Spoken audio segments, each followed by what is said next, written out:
Hi everyone. तो देखते हैं एक बहुत important chapter the Ghat of only world. Class 11th का है ये, इंग्लिश बुक का। एंड इसको लिखा है अमित घोष ने। और ये जो इसकी स्टोरी भी है ये अमित घोष और इनके फ्रेंड के इर्द गिर्द थी। मतलब इन्हीं दोनों पे ये स्टोरी बेस्ड है। मतलब you can say it's all about the friendship that you get during your college days, during your school days, but this is basically about the two friends who met in college and who follow different religion, but having the knowledge, having the knowledge in themselves, which makes religion nothing worth it. And the friendship gets really you can say powerful in their relationship, which have no boundary because of its religion. तो देखते हैं कि आखिर है क्या इसके अंदर। तो ये स्टोरी कुछ ऐसी है कि इसमें दो ही मेन कैरेक्टर है, शाहिद अली एंड अमित घोष, जिन्होंने ये लिखा भी है the Ghat of the only world. तो शाहिद अली जो है कश्मीरी होते हैं एंड अमित घोष जो हैं दिल्ली से ही होते हैं। तो ये दोनों लिटरेचर की फील्ड में राइटिंग करते हैं, ठीक है ना। और दोनों ही बेहतरीन राइटर हैं। तो एक दिन अमित घोष जो है ये शाहिद अली को दिल्ली में मिलते हैं, दिल्ली यूनिवर्सिटी से दोनों पढ़े लिखे। तो वहाँ पे इनकी दोस्ती हो जाती है। स्टार्टिंग के दिनों में ये नहीं जानते थे एक दूसरे को। अब बड़ा फ्रेंड सर्कल होता है, उसी से मिलते जुलते because of the same passion for literature और राइटिंग। तो थोड़ा मिलना जुलना हुआ और एक ही जगह रहते भी थे दिल्ली में, पीजी में। तो फिर और जान पहचान बढ़ती गई। फिर ऐसे करके बहुत अच्छे दोस्त बन गए ये लोग एंड फिर काफ़ी करीबी दोस्त बन गए। तो फिर जब कॉलेज से अपनी डिग्री कंप्लीट की इन्होंने, फिर अपने अपने पैशन के हिसाब से आप जहाँ आप जो सोचते हैं बनने के लिए आप वैसे चले जाते, तो आपके रास्ते अलग हो जाते। तो ऐसा ही इन दोनों के साथ भी हुआ। तो फिर अमित घोष ने एक दिन, उनको पता चला शाहिद अली के हेल्थ के बारे में, तो उन्होंने उनको कॉल किया। तो शाहिद अली ने उधर से कहा कि तुम मेरे बारे में लिखोगे ना अगर मैं मर जाऊँगा तो, या मैं किसी कारण से नहीं बच पाऊँगा।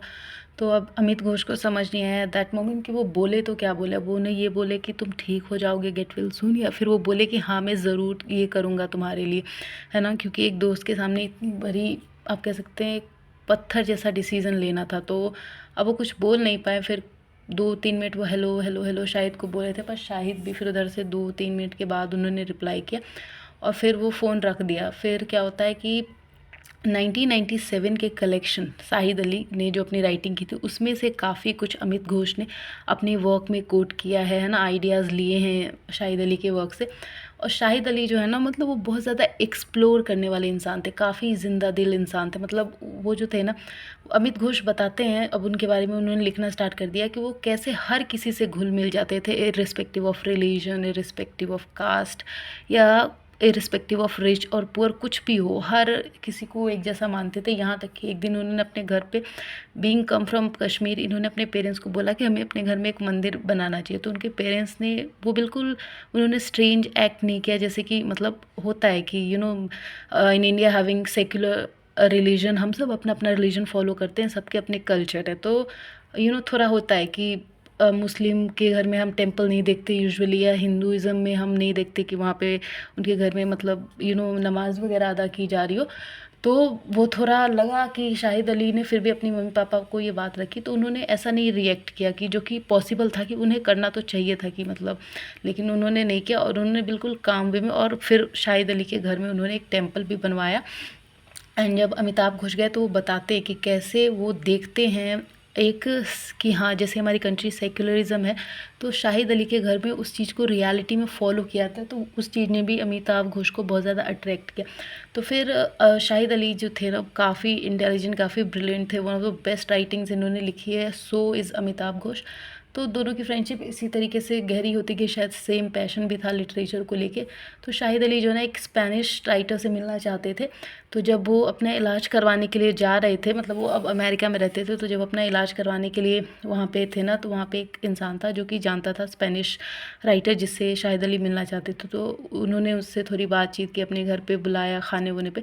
तो फिर उसके बाद से ये इनसे इसलिए मिलना चाहता था ताकि उनसे कुछ सीखे। मतलब आप देखिए कि एक कैंसर जैसे स्टेज में होते हुए भी इनमें अभी भी वो पैशन है कि वो अपने जो जो इंटरेस्ट है उसको फॉलो अप करें, है ना। अभी भी एक हेल्थ, हमें अगर फीवर हो जाता है तो हम 1 दिन 2 दिन का रेस्ट लेते हैं, और ये इतनी बड़ी बीमारी से जूझ रहे, फिर भी इनको अपना पैशन ही फॉलो करना है शाहिद अली को। तो फिर वो स्पेनिश उससे मिलते हैं एंड काफ़ी कुछ सीखते भी हैं, और फिर उस हिसाब से दोबारा राइटिंग लिखते हैं अपनी आखिरी आखिरी सांस तक। और मतलब ये बताते हैं अमिताभ घोष कि शाहिद अली जहाँ भी होते थे ना, तो ऐसा लगता था, चाहे उनका घर हो, चाहे वो पीजी में हो या कहीं भी हो, कॉलेज में हो, तो ऐसा लगता था वहाँ पे कार्निवल है। कार्निवल का मतलब होता है मेला। तो जैसे कि मेला लगा हुआ है, मतलब वो हर किसी को एक कर देते थे, टुगेदरनेस रखते थे। ये नहीं कि कोई वहाँ सैड बैठा हुआ है, कुछ सबको एक साथ लेके चलते थे। और ये बताते हैं भी हैं शाहिद अली कि कैसे इन्हें बंगाली खाना भी बहुत अच्छा लगता है। तो अमिताभ घोष ने उनसे पूछा भी था कि तुम तो कश्मीर से हो, तुम्हें कैसे पता? तो कह रहे कि जब मेरा एक फ्रेंड था बंगाल से, तो उसने मुझे दिल्ली में या कश्मीर में ही खिलाया था बंगाल का खाना, तो मुझे काफ़ी ज़्यादा अच्छा लगा वहाँ का खाना एंड वहाँ का कल्चर भी। तो फिर मतलब वो ये दिखाना चाह रहे थे ये लिख के कि कैसे वो हर कल्चर को अडॉप्ट कर लेते थे और उसी में घुल मिल जाते थे बिना किसी पार्शियलिटी के।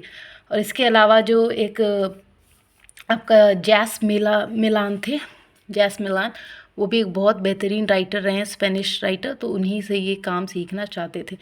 एंड इसके अलावा जो the Ghat of the only world, जो अमिताभ घोष इसमें कहते हैं कि कैसे रिलीजन या पॉलिटिक्स से शाहिद अली का कोई लेना देना नहीं था। जैसे ये दोनों फ्रेंड, एक मुस्लिम है एक हिंदू है, तो दोनों ही ना रिलीजन को देखते थे ना पॉलिटिक्स को लेते थे। और ये दिखाते हैं कि कैसे आप रिलीजन को पॉलिटिक्स में मत लाइए, क्योंकि इसकी कोई ज़रूरत है नहीं। सॉरी। एंड बार्सिलोना एयरपोर्ट पे जो है शाहिद अली बार्सिलोना एयरपोर्ट से जा रहे होते हैं और फिर मतलब वो सोचते हैं कि मैं अपने कश्मीर में आके अपने नेटिव लैंड पे ही रहूं एंड अपनी आखिरी सांस वहीं पे तोड़ूं अपनी फैमिली के बीच में। तो वो प्लान करते वापस आने का, लेकिन एनी हाउ वो आ नहीं पाते। तो वो जहाँ पे रहते हैं ना, वहीं पे उनको दफना दिया जाता है। और वहाँ पे बेसिकली जहाँ दफनाया जाता है ना, वहाँ पे राइटर्स ही दफनाए जाते हैं। तो वहाँ पे 3 राइटर्स थे बेसिकली। तो ये भी दिखाता है कि कैसे जिनका पैशन था, उनका इंटरेस्ट था लिटरेचर, तो उनको दफनाया भी गया। तो किस जगह दफनाया गया? जहाँ पे उसी फील्ड से रिलेटेड लोग थे। मतलब वो जब जिए भी तो लिटरेचर में ही जिए, राइटिंग में जिए, और जब वो मतलब इस दुनिया से अलविदा कहा उन्होंने, तब भी वो उसी के साथ उन्होंने इस दुनिया को छोड़ा। तो ये दिखाता है कि कैसे रिलीजन हो या कास्ट हो या, है ना, तो कोई भी, या थिंकिंग, सब डिपेंड है आपके थिंकिंग पे। रिलीजन, कास्ट, ये सब चीज़ें कुछ मैटर नहीं करती, सब इक्वल है। And in a country like ours India, where secularism is practiced, we should not actually just focus on this, because it's all about politics thing, nothing else. And this shows that what a great job Amitabh Ghosh has done by writing this, which shows a passion for literature, a interest of two friends in the same thing, which makes their friendship so deeper. And also it shows that how different religion could make a good friendship without any fear of what insecurities having betrayed by one of them. So it was all about that, the Ghat of Only World by Amitabh Ghosh. I hope you understood. Thank you. Do like, share and subscribe and comment.